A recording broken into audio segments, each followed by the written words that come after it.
maintain positivity about the kaupapa or the matter that you are representing. One thing I wanted to quickly touch on, I only have a minute, is this notion that we have in Aotearoa and in Māori culture as well about tall poppy syndrome. And I've talked about this a lot. In Te Ao Māori we have this whakatauki, which is said all the time. Kāre te kumarai kōrero ana mo tōna reka. The sweet potato never talks about how sweet it is. Well, I'd like to tell you today that we also have a number of other whakatauki, and I don't think it's because that, I think it's because that whakatauki is just espoused more so, rather than it being a more prominent idea or theory, that people sometimes use that whakatauki proverb to confine what they contribute. And it's the self-moderating or regulating thing that doesn't just happen in Māori society, but sometimes Māori people use that type of thing to say, I shouldn't do that. Well, actually, there are a number of other whakatauki. Ko te kai a te rangatira he kōrero, conversation is the food of chiefs. He mana ko te kaura e kore ai. You're not going to catch a crayfish sitting here doing nothing. The last one I will leave you with is whai a te tukahirangi ki te tūru koe me he maunga teitei. Pursue all that which is precious, and if you bow, let it be to a lofty mountain. And I will conclude by saying, tell that mountain, I'll be back.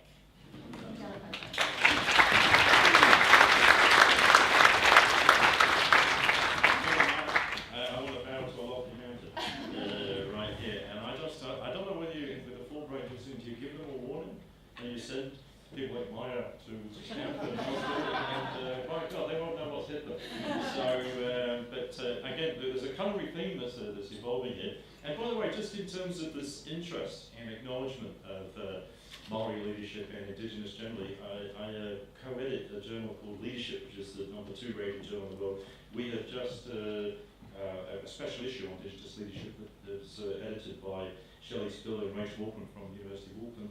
46 papers were submitted in the 6th best, and so just the interest throughout the world on Indigenous, particularly Māori philosophy and leadership, and so thank you for underlining that. Now, last point, definitely not least, it gives me a great pleasure to introduce you to Sam Johnson, social entrepreneur, focused on building community. As a professor of public and community leadership, I'm delighted that you're here to raise the flag here in the area of volunteerism and resilience. And obviously he's most well known for, as you mentioned earlier, for saving since then. He's basically shattered the stereotype. What's this about? Typically attributed to younger people in New Zealand. What stereotype? I give you Sam Johnson. Thank you. Take it away. Good evening, and thank you for saving Christchurch. Yes. Interesting philosophy just being introduced like that. I think I was in Christchurch today, actually in Ashburton, and I saw an old friend, and the first comment he said to me was, "Oh, have you got a real job yet?" And I said, no, I don't. And I actually hope to never have a real job ever in my life. And I guess what I want to touch on through my brief time today, and it's a huge privilege to be on such an esteemed panel, is the fact that our world is changing more than we can keep up with at the moment. And it's changing in a really remarkable way, and we really, I find, we do keep up by nature of being resilient people who, and organisations that do just continue to build and change and grow and evolve. In Student Army, we have to dramatically evolve at every sort of 6 or 8 months. So a different group of students come through with different tastes and preferences, and they do a different style of couch burning rather than the old sort. So we basically still do the Under 500 now because students love going on the campus, but we do volunteering at the end, which keeps all the media away from it, and they think it's really wonderful, and they still got totally drunk at night. We just do things in a totally different way that tries to achieve the same results in a good way, I guess. Before we get too far though, I just want to take a moment, just sort of sit back in your chairs and have a think for a second. Just think to yourselves a time when you had to be vulnerable to succeed, or vulnerable to achieve.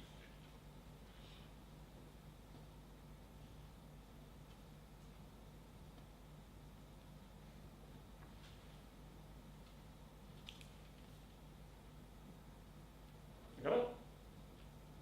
Some things. My life in the last 5 years has been a lot of natural disasters. If we had more time, I'd ask you to share that with someone nearby, and I'd really encourage you afterwards to think about that. One of the things that I've learned from disaster zones, and we've got some very esteemed professor in disasters here up the back, but it really can do a lot with your head, and it really changes and makes you challenge who you are and why you do certain things and the way you look at it. I mean, take the disaster word alone, which I know a little bit about and just read a little bit about the way that aid payments go in the next few years. We have these big charitable models at the moment. In the next few years, we're going to have more people doing little funds back to support their friends and family at home in places that have disaster than all overseas development aid put together goes into it. So the diaspora communities have left places so if you live in some country, you've moved outside, a disaster happens in your home country, you send your money back, your support that goes back in is going to be way bigger than all international aid payments put together. It's just one little example when you've got Uber and Airbnb and all those sort of things about how quickly the world is changing.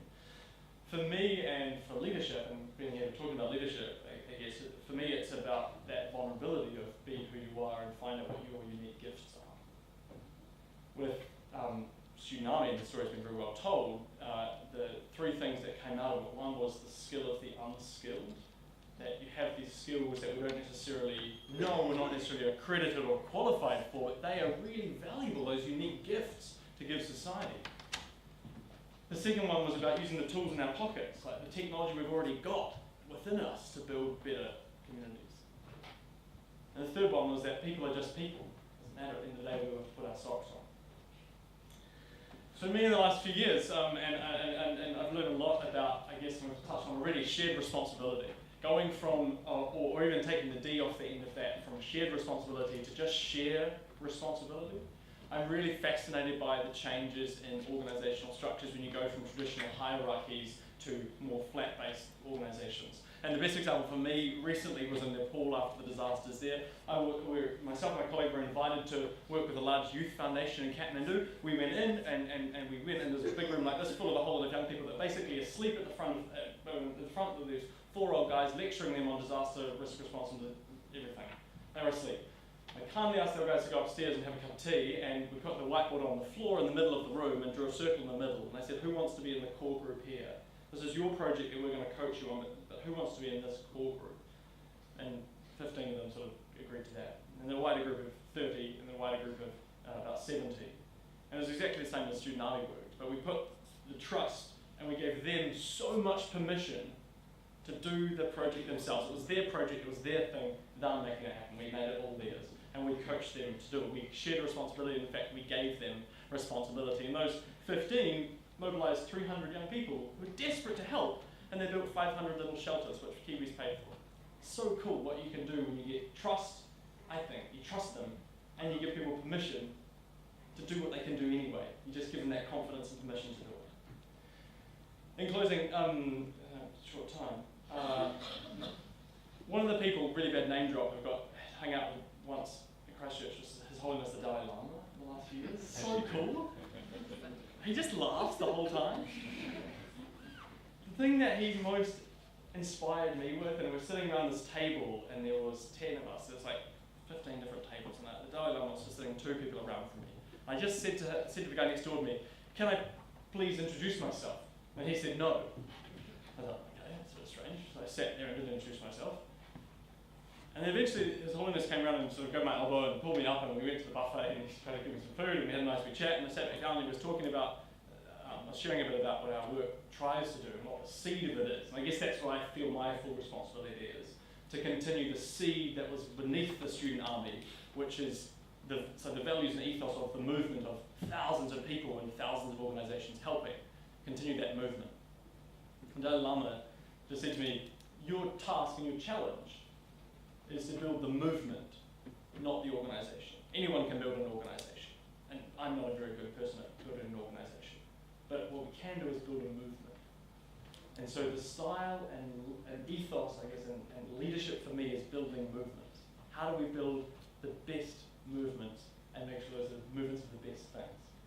And so here with other Peter Blake Trust along the way, the thing when I won the award for the Blake Trust, it's not like an award where it's like, oh, well done, look what you did. it's actually like really scary because it's like all these amazing people and they basically say, okay, that was nice what you did in Christchurch, yeah, that was fun, okay, you did that, great. But what are you doing next? It's like this movement of people who support each other to do other things. I think that's what I take away from these sort of events, these sort of alumni networks, that we've got to work with each other, collaborate, to build movements that make an impact. And we shouldn't underestimate the power of doing that, and it takes a few people. So thanks very much.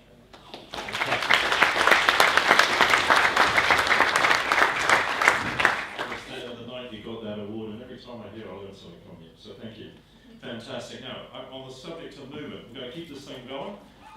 We have about 22 minutes, and I'm taking very seriously something sharing responsibility, not shared responsibility. So it's over to you as the audience, and I'd be stunned if not all of you had 3 or 4 things that you wanted to say or get off your chest based on what you heard.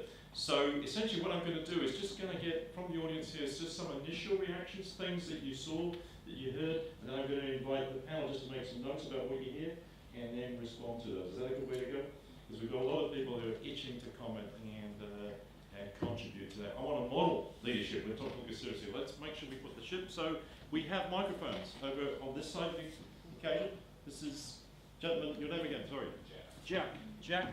And on this side, Pip. Okay, so let's have those questions, those comments right away. Who wants to react and respond to this? Thank you. Your name? Jess. Thank you, Jess. Hi there. I have a bit of a question for maybe all of you. Just on the idea of paying it forward with what the trust does and what Fulbright does. How do you see the progression of youth involvement in leadership for organisations in the future? Where do you see youth being really incorporated into your firms and like the action that you guys are taking? Where do you see that moving in the future? Okay, great. Well, so we'll put youth involvement down. Just hold that for a second there. We're on this side. A comment, a question. Maybe we'll get 3 or 4 pieces, then we'll get you to react. Is that okay? Your name, madam? Hi, I'm Carissa. Carissa. Yes. Fantastic. I think a struggle that I find listening to you guys is really inspiring, and when I'm actually motivating people to be in their leaders, when you're talking about drawing that circle and being like, who are the 15 that are going to step into that circle, I find it hard to motivate people who don't feel the need to change or to step up, and so recommendations or tips or a way to move people towards better work, because I think we can stay in this stagnant comfortable place. Yeah, I find it hard to move people. Yeah. Never waste a good crisis. So, movere and motivation. Okay, so we'll put that on. Let's have just a couple more inputs here. On this side, your name? Hi, I'm Emily. I just have a comment really. I'd just like to say that you guys have all been very inspirational in your words of wisdom will definitely stay with me. And also I'd love to hear more about the Māori model of leadership. I found it fascinating and quite beautiful, the way that the community and ancestry is involved in that. Thanks.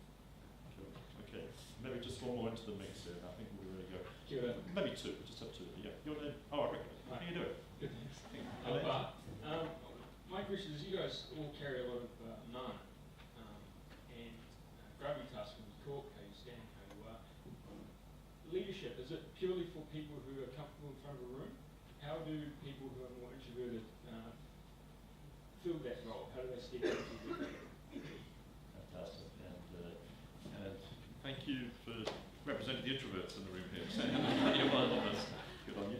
And this gentleman, I think that'll be quite a potent mix to talk to. So you talked about values as well. How do you sort of keep the values in a bigger company?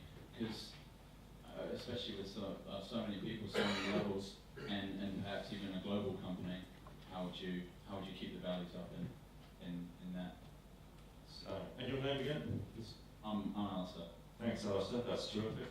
Okay, so we've got youth involvement, more about Māori leadership, the age-old task of motivation, and this notion of introversion, and standing in front of the room, and this notion of large or complex bureaucratic organisations, which I'm going to relate to. So that's a nice mix. So just grab what you feel like and add to the podium mix. So who'd like to kick off?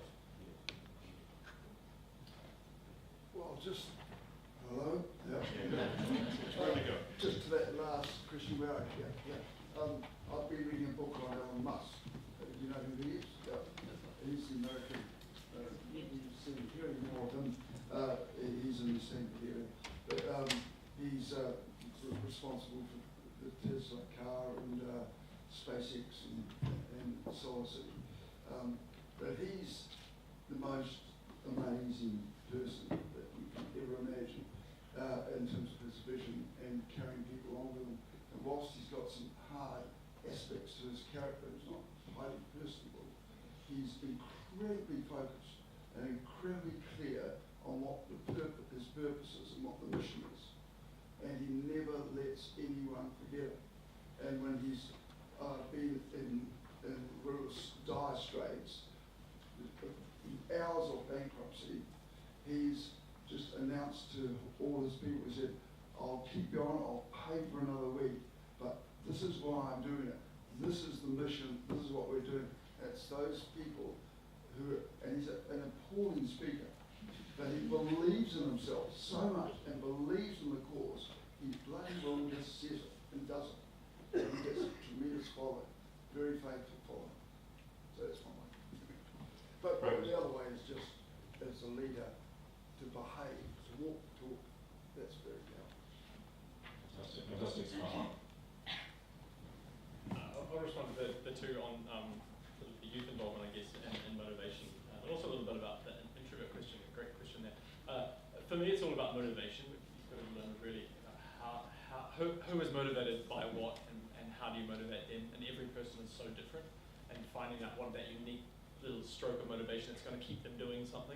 I mean, the work that we do with volunteers now is exactly the same as what the Youth Justice Court sentence youth offenders to do.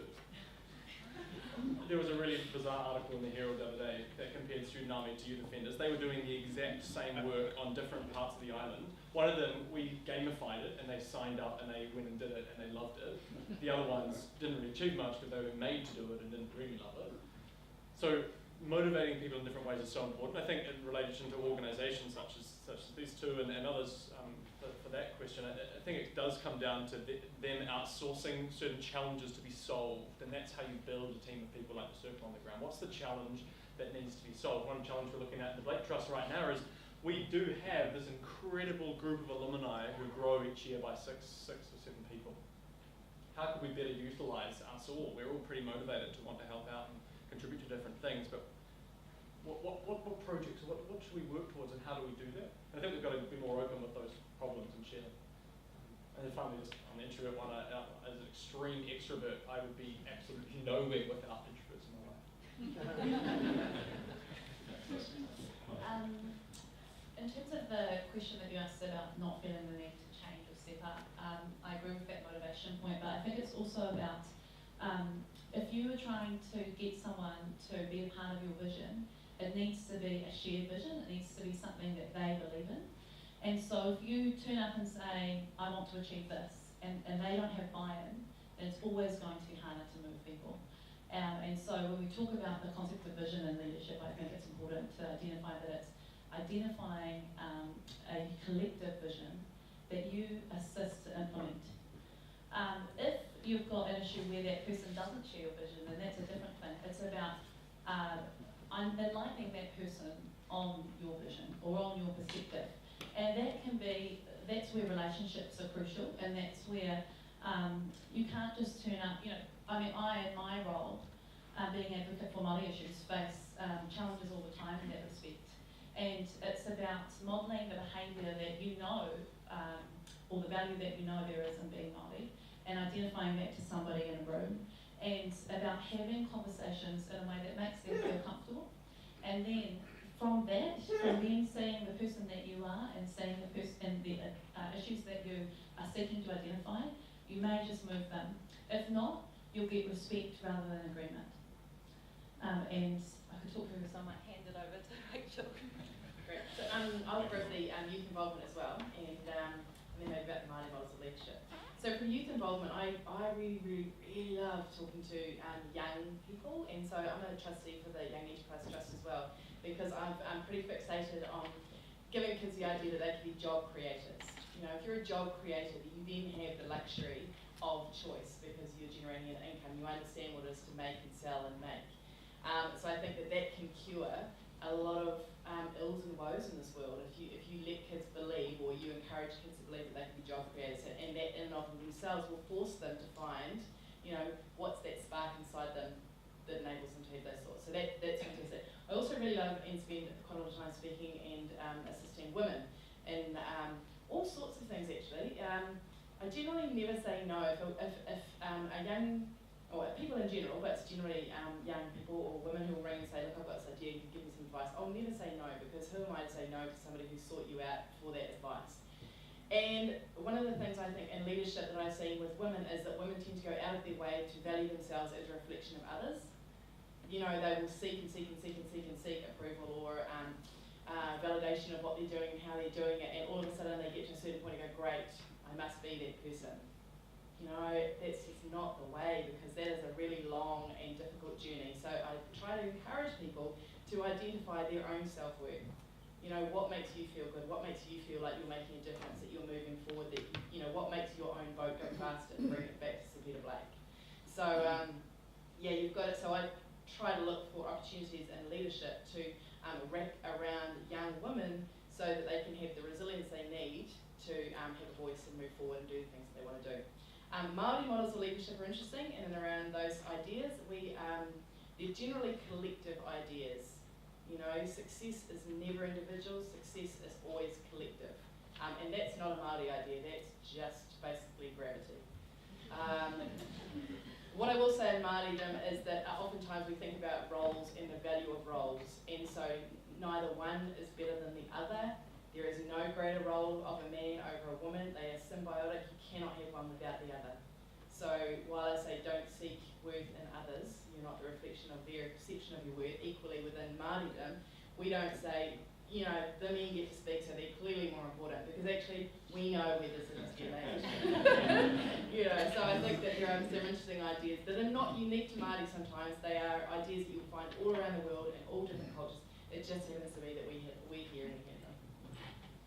This is irony that we followed Māori protocol here. It's just the questions. Fantastic stuff. Now, I'm sure there's a hell of a lot more interesting as well and provocative comments you'd like to mount to join those that have already started. So, again, who'd like to comment? Who'd like to react? What are the things you'd like to hear the panel talk about? Yeah. Hi, my name is Shannon. As a youth leader, I wanted to know your opinions on intergenerational connections in terms of leadership and in terms of getting things done. I was lucky enough to speak at a Forest and Bird conference the other day on a youth panel, and we found that, without being judgmental, that mainly the audience was of the older generation, and it was really hard to simply just state our own point of view and our own kind of opinion, because they didn't really want to, we found that they didn't even really want to listen to a lot of the stuff that we had to say. So I just wanted to know your views on how we can get past that point. Excellent. Thank you. On this side?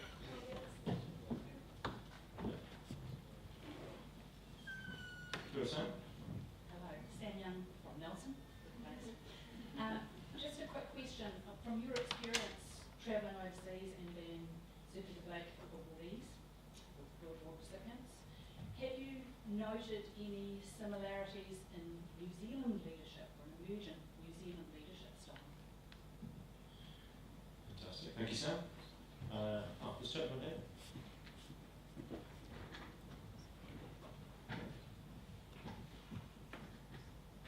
Charles, you brought up the idea of tall poppy syndrome, and I was just wondering, do you feel that brings a different type of leader in New Zealand compared to internationally?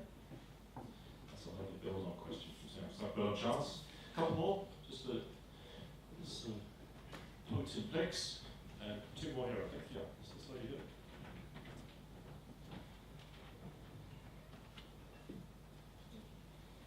My name's Julie. Sometimes it's good to live long enough to have a long memory. I just want to acknowledge the leadership of Formway. You probably aren't aware of it, but you were one of the early things in the Hutt Valley that had workplace literacy, and I knew people who benefited from that. So we're listening to you talk about leadership, but you know, there's all this other stuff you did, and it's out there, and look what's happened to the workplace literacy now. So good on you. We've made significant strides over New Zealand. And there's just one more comment. Thanks for that acknowledgement. Just this lady had the cups. Just pass the mic now, and then we'll get the panel to respond.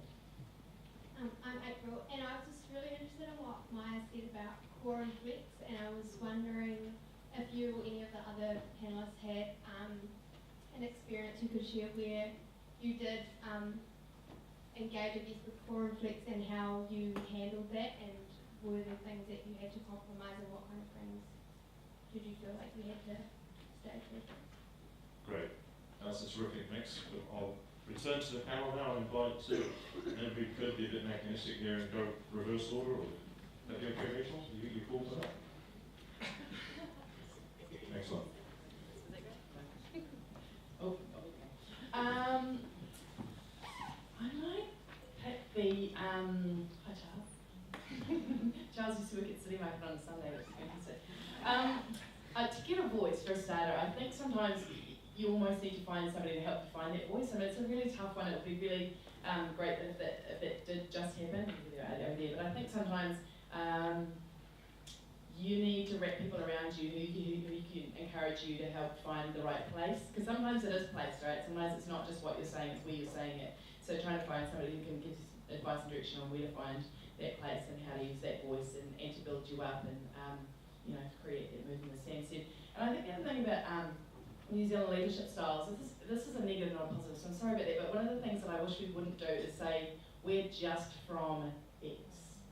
It's infuriating to me. I did a presentation at Kia the other day from a guy from Taranaki, his name is Shane Grant, I believe, and he is the Coca-Cola VP for Glacier Water.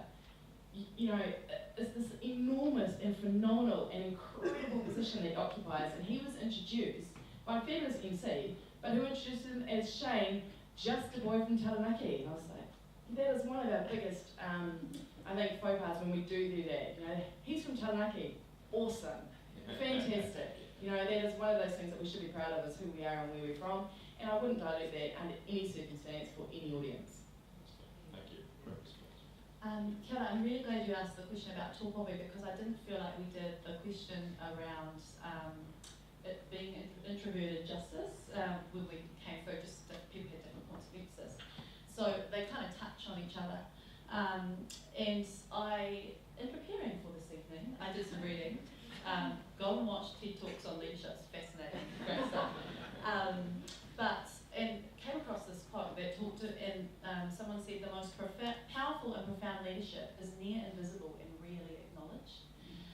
And so I think it's really, one thing that I haven't done is had discussions, like those fabulous discussions about leadership in my personal life with friends in a setting that's not structured like this.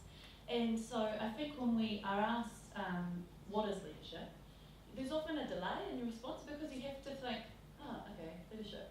Well, what would I attribute with those values? Because we're not always talking about it.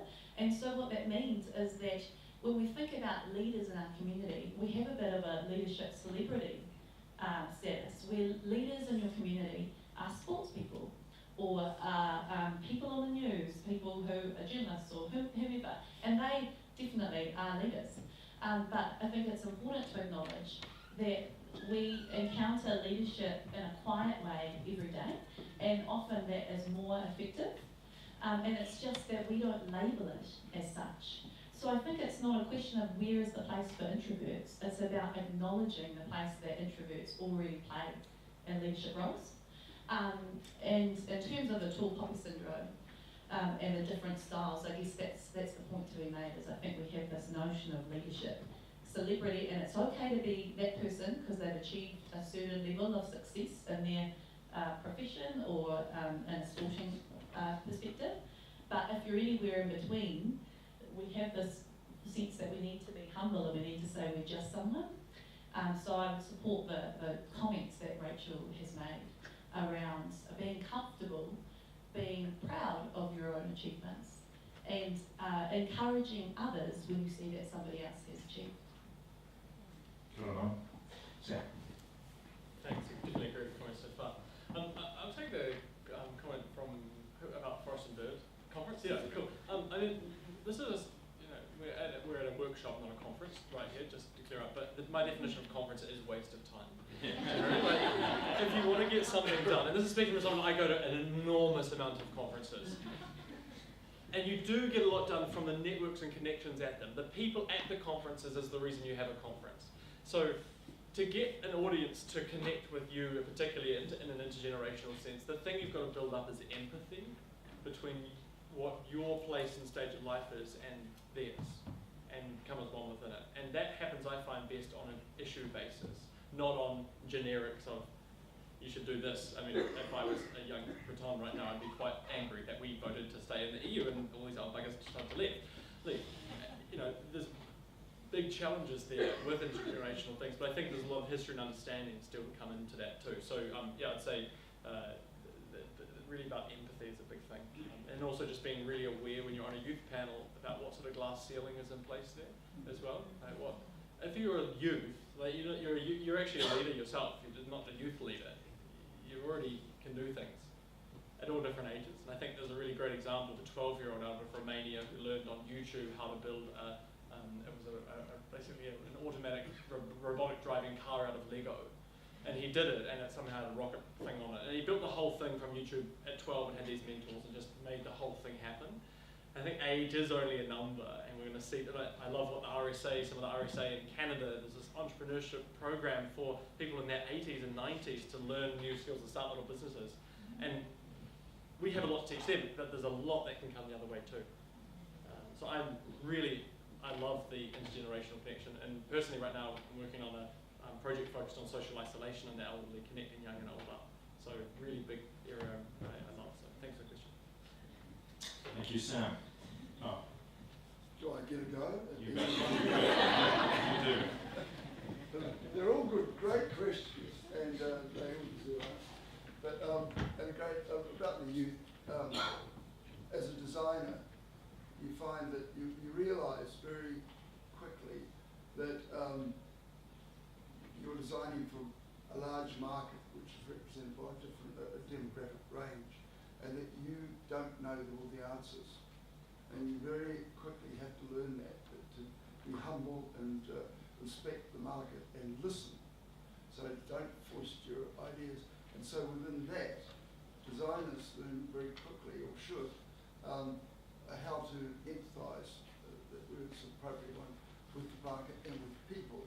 And by doing that, what we have been doing, what I do in my work, is really tapping into that market. It's so easy now to relate and listen to all those segments within the market, that and they have a strong voice, and you must, because they are so powerful now. So it's automatic to us that we do listen and involve it. Can I just say another point about speaking? Unlike this amazing guy on my left, Sam, who speaks so fluently and naturally, when I was his when I was his age, I couldn't speak at all well. I was very fearful of public speaking, as 99% of people are. And I came to the conclusion after a while that I was really doing myself a shocking disservice. One, I let myself down because I wanted to say something and didn't have the guts to get up and say it. And two, if it was my work, I felt I owed it to it. I thought I'd done really good bloody work, and I couldn't articulate or express myself through it. And I got really disappointed with myself. And it was then that I went to a public speaking course. And basic as they are, they do get you on your feet and start getting you to move towards that ability where you are prepared to stand up and say something. And I really recommend that to everybody, because unfortunately, that's the reality of life. You've got to get up and be heard. And forums, whatever forums they are, and it's wrong for the strongest speakers to dominate. Because what we also learned in that exercise that I was explaining to you, that we all wrote down what's important to us, the values that we want to collaborate with. And it was about some were shy and introverted and unprepared to speak. And so we identified all those issues and appreciate and recognise them, and then we had to make, this is a good tool, as a group, that we made all those points, made them into like a card and a menu holder. So it would be like this, talking away, and if someone was dominating or didn't consider youth or whatever it was, we would point to it. And because we all participated in establishing those joint values, we could all correct each other and discipline. And it was a marvellous way of creating a really potent, binding culture. So just little things like that, being open and honest and transparent and recording it. Thank you, Mark. Thanks, Sam was talking about the willingness to be vulnerable, and you were that, and very authentic. And I think we'll take a lot from that. So thank you, Mark, for that. And I'm also conscious of time, and I'm going to be inviting my colleague very shortly to wrap up the proceedings. But I do have the honour of giving out here Sir Peter Blake Red Sox. I'm along with here, along with everybody else.